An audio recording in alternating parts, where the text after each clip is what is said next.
नमस्कार। पूर्व के वीडियो में हमने जो नगरीय प्रभाव क्षेत्र जो क्या होता है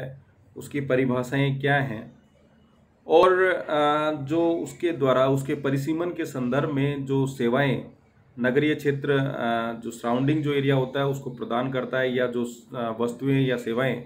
सराउंडिंग से जो नगर प्राप्त करता है उसके बारे में हमने चर्चा की। आज के वीडियो के अंदर जो अमलैंड जो होता है उसका जो प्रभाव जो क्षेत्र होता है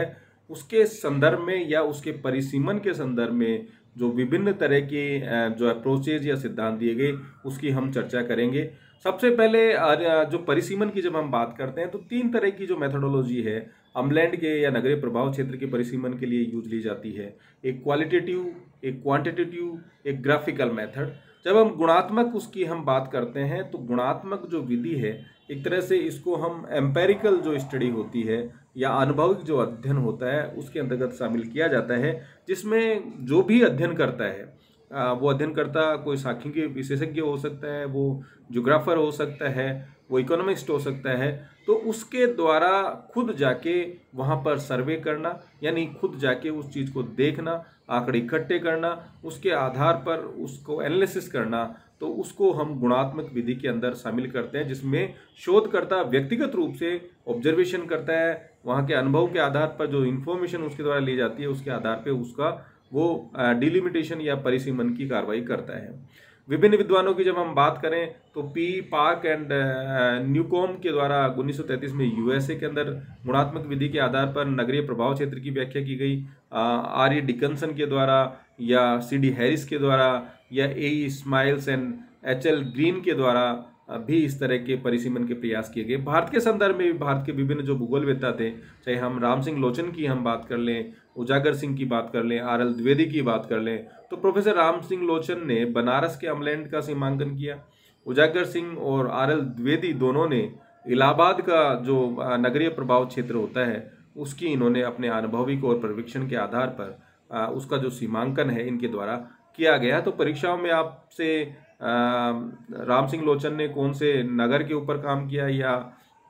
उजागर सिंह और आर एल द्विवेदी ने कौन से शहर पे काम किया उसके ऊपर सवाल पूछे जाते हैं। दूसरी बात आती है परिमाणात्मक या जो मैथमेटिकल जो मेथड्स हैं उनकी अगर हम बात करें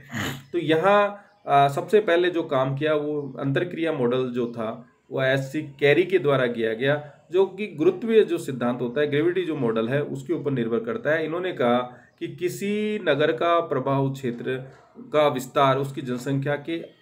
आकार के अनुक्रम यानी जो साइज होता है उसके अनुपात अनुक्रम अनुपात और दूरी के व्युत्क्रम अनुपात में पाया जाता है। यानी जितनी ज़्यादा पॉपुलेशन होगी वहाँ उसका जो नगरीय प्रभाव क्षेत्र होता है उतना ही ज़्यादा होगा, लेकिन दूरी बढ़ती जाएगी तो नगर का जो प्रभाव क्षेत्र होता है वो धीरे धीरे कम होने लग जाता है। उन्होंने एक सिद्धांत भी दिया, दो नगरों के मध्य जो अंतरक्रिया होती है उसको यहाँ उन्होंने बताया कि P1 P2 अपॉन डी, जहाँ P1 बृहद नगर की जनसंख्या है, P2 लघु नगर की जनसंख्या है और दोनों के मध्य की जो दूरी है उसको डी से उन्होंने प्रस्तुत किया। तो यहाँ पर जनसंख्या की साइज जो होती है प्रभाव क्षेत्र का जो विस्तार है उसको निर्धारित करती है, लेकिन दूरी के साथ साथ जो प्रभाव क्षेत्र होता है नगर का वो कम होता जाता है। तो ये हमें अगर हम ये देखें तो ये दोनों एक दूसरे की इन्वर्सनली प्रोपोर्शनल है कि जितनी ज़्यादा दूरी होगी नगरीय प्रभाव क्षेत्र जो होगा उतना ही कम हमें देखने को। यहाँ जब हम आई की बात करते हैं तो ये नगरीय प्रभाव क्षेत्र की बात, इंटरेक्शन की बात करते हैं, इंटरेक्शन मॉडल या अंतरक्रिया की बात करते हैं वो उतना ही कम होता जाएगा। लेकिन पॉपुलेशन और जो अंतरक्रिया है वो एक दूसरे के समानुपाती हैं। एक तो इसका अगर साइज बढ़ेगा तो इसका जो प्रभाव क्षेत्र होगा वो जो है इंटरेक्शन जो है वो भी बढ़ेगा। तो यहाँ हम देख पा रहे हैं कि पॉपुलेशन से व्युत्क्रमानुपाती और जनसंख्या से ये समानुपाती रूप से जुड़ा हुआ है। इसी तरह से जो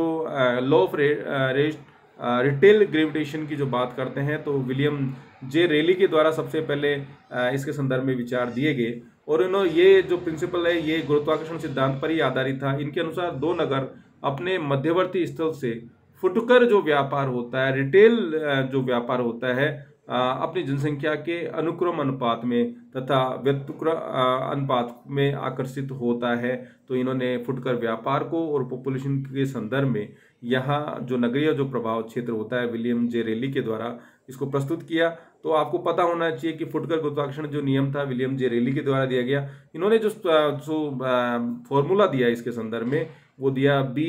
जो capital A upon B capital small B equal to P A upon P B और डी बी अपॉन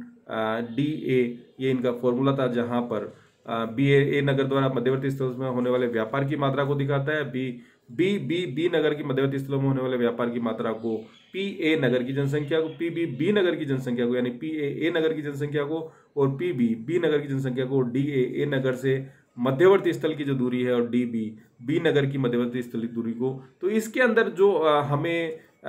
जो फुटकर के अंदर जो रिटेल जो व्यापार जो किया जाता है उसको और पॉपुलेशन को यहाँ पर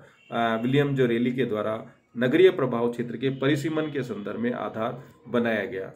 नेक्स्ट हम बात करें तो ये ब्रेकिंग पॉइंट मॉडल भी दिया गया, जो सबसे पहले पीडी कन्वर्स ने 1949 के अंदर, ये भी एक परिमाणात्मक विधि है। तो ये आपको परीक्षाओं में पूछा भी जाती है कि ब्रेकिंग पॉइंट मॉडल किसके द्वारा दिया गया, तो वो पीडी कन्वर्स के अंदर 1949 के अंदर दिया गया।